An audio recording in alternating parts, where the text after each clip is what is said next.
Assalomu alaykum. Bugun biz prujinali mayatnik bo'yicha tajriba o'tkazish tartibini pet ilovasida ko'rib chiqamiz.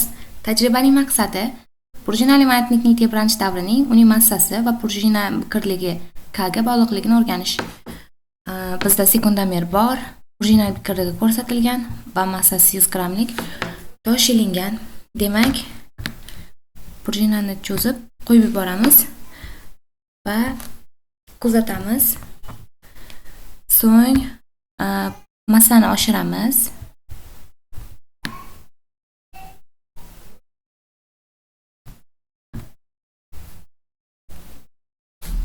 Massani oshirganimizda tebranish davrini ortganini kuzatishimiz mumkin. Va endi biqirlikni ham oshiramiz.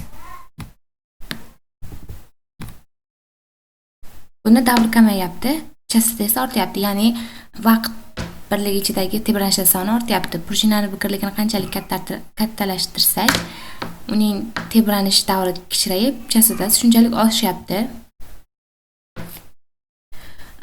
Xulosa qiladigan bo'lsak, prujinali mayatnikning tebranish davri uning massasi M va prujina qattiqligi, ya'ni biqirligi K ga bog'liq ekani amaliy tarzda tasdiqlandi. Bunda massa ortgani sari tebranish sekinlashadi.